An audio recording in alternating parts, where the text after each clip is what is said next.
Hello guys, welcome back to my channel Earth Mom Dehradun. मैं हूं ज्योति और वेलकम है आप सभी का मेरे चैनल में नए हैं तो प्लीज़ चैनल को सब्सक्राइब ज़रूर कीजिए। वीडियो पसंद आई तो लाइक भी करिए। कमेंट सेक्शन में कमेंट करके ज़रूर बताइए कि आप सबको मेरा वीडियो कैसा लगा।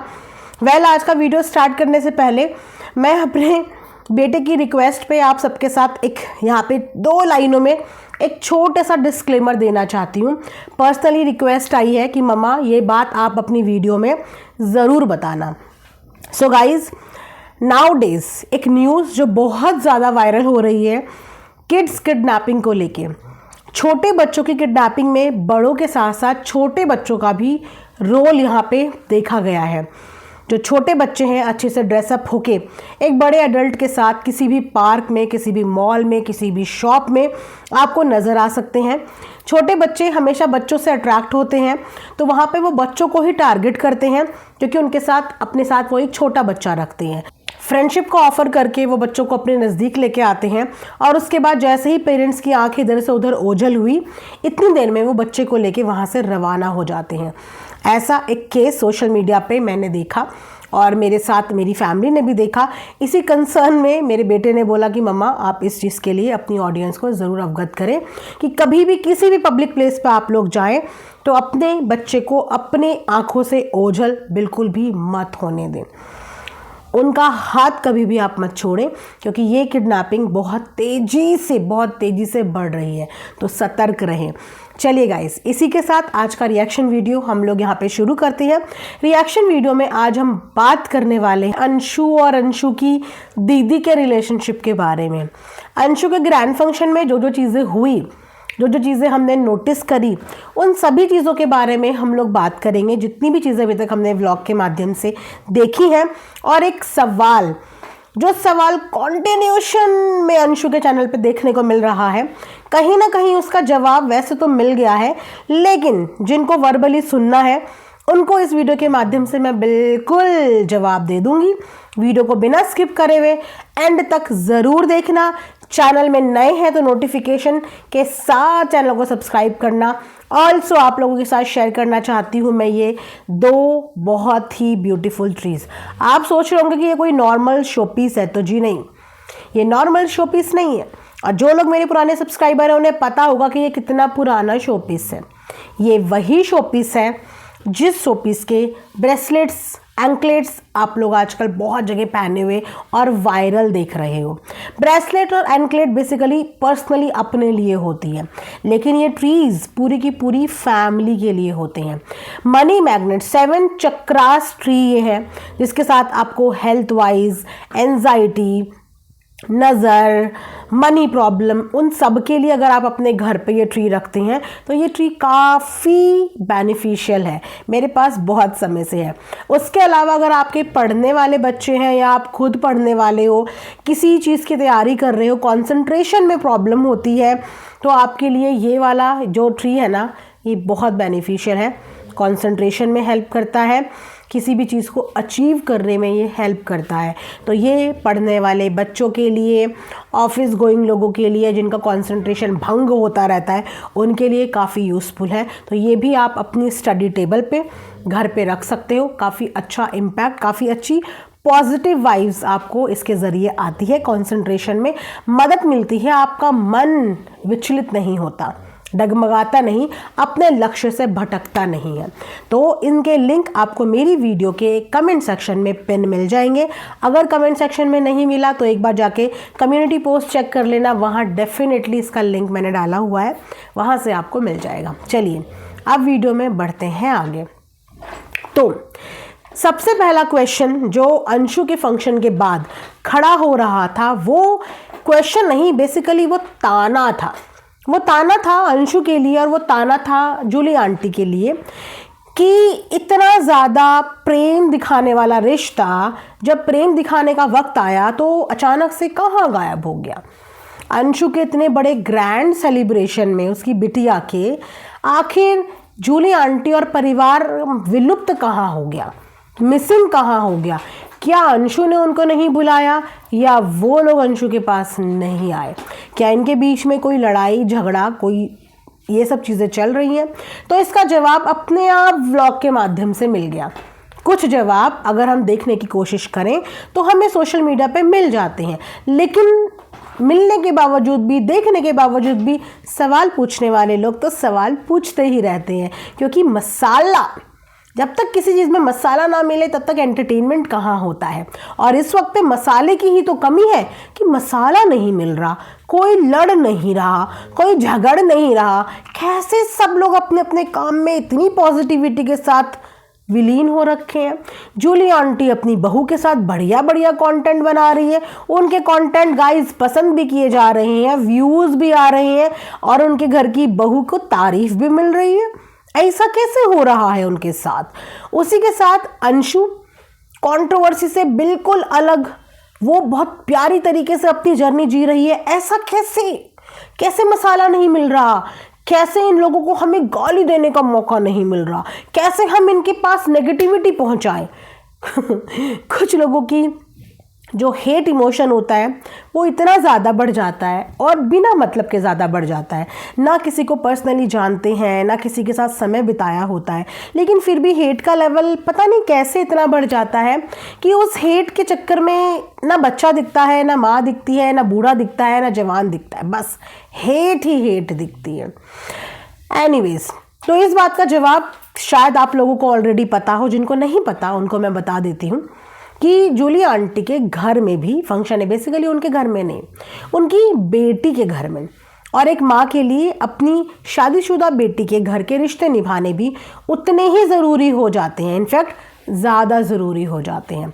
तो आप लोगों ने उनकी व्लॉग के माध्यम से देखा होगा, क्योंकि मैंने भी उनके व्लॉग के माध्यम से देखा कि डेट आपस में क्लैश कर गई है। एंड ऑब्वियस सी बात है, जब डेट क्लैश करती है तो प्रायोरिटी भी डिवाइड हो जाती हैं। तो वो वहाँ पे अपनी बेटी के ससुराल में फंक्शन अटेंड करने गई हुई हैं। अगर मैं उनके लुक की बात करूँ ना, तो जैसी वो व्लॉग में दिख रही थी ना इतने दिनों से, बिल्कुल ड्रास्टिकली चेंज है। मतलब मैंने उनको इस पूरी कंट्रोवर्सी में पहली बार रेडी होते हुए देखा है और बिल्कुल चेहरा ही बदल गया, पर्सनैलिटी ही बदल गई। अग्री करते हो तो कमेंट सेक्शन में बताना, हेट को साइड में रख के एक न्यूट्रल ऑडियंस की तरह देख के बताना कि जूली आंटी वो आंटी लग ही नहीं रही है जिन्हें हम इतने दिनों से कैमरे में देख रहे हैं। बिल्कुल बदल गई है, काफ़ी स्मार्ट लुक उनका लग रहा था, नथनी के साथ साड़ी उनका, रानी हार उनका, मतलब बहुत ही अमेजिंग कहेंगे ना, अमेजिंग ही कहेंगे। तो यहाँ से ये बात क्लियर हो जाती है कि वो ऑलरेडी एक फंक्शन का हिस्सा बनी हुई है, इसीलिए वो अंशु के फंक्शन में नहीं आ पाई। और सबसे बड़ी बात यह है कि हर रिश्ता कैमरे का मोहताज नहीं होता, हर रिश्ता कैमरे के लिए रिश्ता नहीं निभाता। कुछ रिश्ते ऑफलाइन होते हैं जिन्हें कैमरे की ज़रूरत नहीं पड़ती। फॉर एन एग्जाम्पल, सृष्टि और अंशु का रिश्ता, कितना आप लोगों को ये इतने दिनों से कैमरे में दिखे होंगे। आज अंशु की बेटी को ऑलमोस्ट 1 महीना होने को है। क्या कभी सृष्टि ने अंशु के नाम का कोई व्लॉग छापा, या अंशु ने कभी सृष्टि के नाम का कोई व्लॉग छापा? लेकिन रिश्ता है, केयर है, प्यार है, सब कुछ है, लेकिन दिखावे के लिए नहीं है। ऑफ कैमरा सब कुछ चीज़ें चल रही हैं। जब जिसको जिसकी जहाँ ज़रूरत वहाँ पे इंसान बस हाजिर हो जा रहा है। ये रिश्ते होते हैं जो कैमरे से हटके होते हैं, सिर्फ कैमरे में दिखावा के मोहताज नहीं होते। शायद यही रिश्ता, शायद यही रिश्ता जूली आंटी और अंशु का भी है कि वो कैमरे के आगे दिखावे के मोहताज नहीं है। क्योंकि जूली आंटी कंट्रोवर्सी में बोलना भी जानती हैं, लड़ना भी जानती हैं, अपने लिए फाइट करना भी जानती हैं। तो शायद वो अपने लिए किसी को खड़ा ये एक्सपेक्ट नहीं करती, क्योंकि वो अपने आप में सक्षम है। वहीं पे बात करें अंशु की, तो अंशु कंट्रोवर्सी में ना लड़ सकती है, ना वो झगड़ सकती है, ना उसके पास लड़ने झगड़ने के लिए टीम खड़ी हुई है। तो वो पीस चाहती है और उस पीस के लिए वो बहुत बार गिव अप कर चुकी है, बहुत बार क्षमा याचना कर चुकी है, बहुत बार रो चुकी है। तो शायद इसीलिए उन्होंने अपना रिश्ता ऑन कैमरा नहीं शो किया। और उनका रिश्ता जो चल रहा होगा वो ऑफ कैमरा चल रहा होगा। कहते हैं ना उसे निस्वार्थ, क्योंकि जो कैमरे के लिए रिश्ते होते हैं ना वो सिर्फ व्यूज़ के लिए होते हैं। इसके नाम से मैंने व्यूज़ ले लिए, इसको दिखा के मैंने व्यूज़ ले लिए, और जहाँ व्यूज़ ख़त्म, सामने वाले के चेहरे की इंपॉर्टेंस ख़त्म, वहाँ पे रिश्ते भी टूट जाते हैं। तो इन व्लॉगर्स की ज़िंदगी में ना वही रिश्ते ज़्यादा ट्रस्टवर्दी होते हैं जो कैमरे के लिए नहीं, कैमरे के पीछे से निभाए जा रहे हों। एंड आई थिंक कि ये वही रिश्ता है। सो यहाँ पे उनका कॉन्सेप्ट तो क्लियर हो गया। अब यहाँ पे बात करेंगे सृष्टि और अंशु के रिश्ते की। बहुत प्यार से अंशु ने एक कमेंट में ये जवाब दिया था जब उनसे किसी ने ये रिक्वेस्ट करी कि हम ऐसा मान ही नहीं सकते कि आपने उन्हें ना बुलाया हो उन्हें। तो वहाँ पे कमेंट सेक्शन का जवाब देते हुए, कमेंट का जवाब देते हुए अंशु ने बोला कि इस फंक्शन में मेरी फैमिली के मेंबर्स हैं और मेरी दीदी है जो आपको बहुत जल्दी देखने को मिलेगी। और वो दीदी कोई और नहीं, वो दीदी थी सृष्टि दीदी।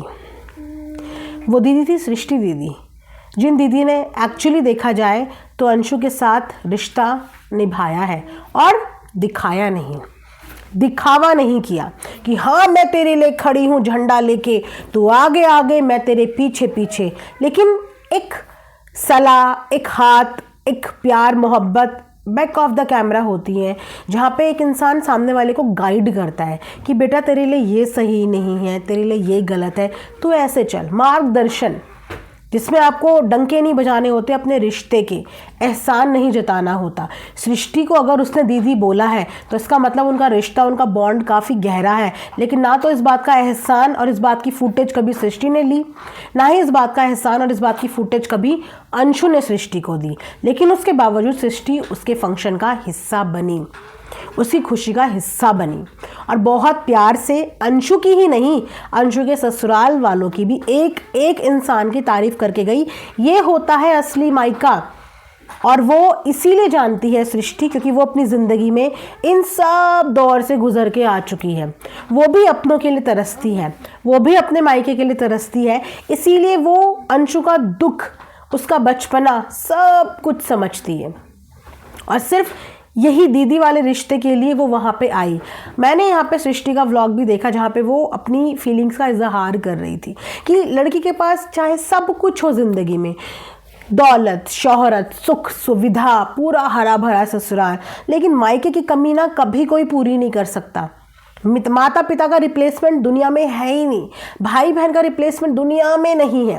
और वहाँ पे वो इस फीलिंग को अंशु की समझ पा रही थी कि अंशु ने अगर मुझे इतने प्यार से दीदी बोल के बोला है और अगर मैं वहाँ पे उस भीड़ में उसे दूर से दिख गई तो ससुराल सारा एक तरफ और मेरी दीदी एक तरफ। ऐसा होता है, ये कंफर्ट जोन, ये प्यार हर एक लड़की के लिए बहुत ज़रूरी होता है। और उस फीलिंग्स का मान रखते हुए वो बंदी तबीयत ख़राब में भी अपने घर से उसके पास आई, उसकी नज़र उतारी, जो वाकई में एक बहन करती है, एक माँ करती है, एक मायका करता है। उसकी नज़र उतारी, उसके ससुराल के एक एक इंसान की तारीफ़ करी, उसकी ननद, सास, देवर, पति, बेसिकली यही तो करते हैं। और ये पता है क्यों करते हैं मायके वाले? ताकि हमारी बेटी का ससुराल बना रहे। अगर हम अपनी बेटी के ससुराल में किसी एक की बुराई और एक की तारीफ़ करेंगे तो वो ससुराल कभी पनप नहीं जाएगा। जिस तरीके से एक बहू अपने मायके से अटैच होती है, उसी तरीके से एक ननद भी अपने मायके से अटैच होती है। और सारी की सारी चीज़ें ही वहीं से बिगड़ती है जब ननद और बहू के बीच में कंपैरिजन होता है, या फिर ननद को ऐसा फील करवाया जाता है कि उसकी वजह से चीज़ें बिगड़ रही हैं। और सृष्टि दीदी ने इस बात का एहसास रखते हुए सबसे पहले तो उसकी ननद की ही तारीफ़ करी, क्योंकि अगर ननद खुश तो अपनी बेटी को खुश देख के माता पिता अपने आप खुश होते हैं कि हमारी बेटी की इज़्ज़त हो रही है। और जहाँ पे बेटी की इज़्ज़त होती है वहाँ पे वो बहू को भी इज़्ज़त देते हैं। और सृष्टि दीदी इस बात को बहुत अच्छे से समझती हैं। उन्होंने अंशु के ससुराल में सबसे पहली तारीफ़ अंशु की ननद की करी, उसके बाद अंशु की सास की, देवर की, पति की, और फिर उनके ससुर जी की, ताकि परिवार के बीच में कोई भी मतभेद ना हो। उनको ये एहसास हो कि अगर हमारी बहू ने किसी को अपनी बहन बनाया है तो उसकी बहन की नज़रों में हमारी कितनी ज़्यादा इज्जत है, उसकी बहन की नज़रों में हमारे लिए कितना सम्मान है और कितना प्यार है। ये होती है असली बड़ी बहन वाला फ़र्ज़, जो अपनी छोटी बहन का ससुराल हमेशा हमेशा अच्छा चाहती है, पॉजिटिव चाहते हैं, क्योंकि अगर ससुराल खुश तो अल्टीमेटली उनकी बहन की ज़िंदगी भी खुश होगी। और ये चीज़ें हम सिर्फ एक मैच्योर इंसान से ही एक्सपेक्ट कर सकते हैं जिसने अपनी ज़िंदगी में इन सब चीज़ों को एक्सपीरियंस किया हो। इसीलिए मुझे अच्छी लगती हैं वो। अभी तक ऐसा कोई भी मौका नहीं आया जहाँ पे मैंने उनके किसी भी व्लॉग को क्रिटिसाइज़ किया हो। अभी तक मैंने उनके ऊपर जितने भी चुनिंदा रिएक्शन दिए हैं वो उन सब रिएक्शन में मुझे बहुत पॉजिटिव वो लगी हैं। एंड आई होप कि ऐसा कभी मौका ना आए कि उनके किसी व्लॉग पे मुझे नेगेटिव रिएक्शन देना पड़े, क्योंकि उनके साथ एक्सपेक्टेशंस मेरी थोड़ी सी हाई हैं, क्योंकि वो उम्र में भी बड़ी हैं, एक्सपीरियंस में भी ज़्यादा है, उन्होंने ज़िंदगी के वो एक्सपीरियंस ले लिए हैं। तो उनसे गलती की उम्मीद मैं नहीं करती, उनसे मैं इसी समझदारी और मैच्योरिटी की ही उम्मीद करती हूँ, जो मैच्योरिटी उन्होंने अंशु के फंक्शन में यहाँ पे हमें दिखाई है। तो ये था मेरा अभी तक का वीडियो। इसके अलावा भी बहुत सारी चीज़ें हैं जो हम नेक्स्ट व्लॉग में बात करेंगे, वरना ये वीडियो बहुत ज़्यादा लंबा हो जाएगा। तब तक इस वीडियो को यहाँ पे एंड करते हैं। Thanks for watching Earth Mom Dehradun. Bye bye, take care, love you all.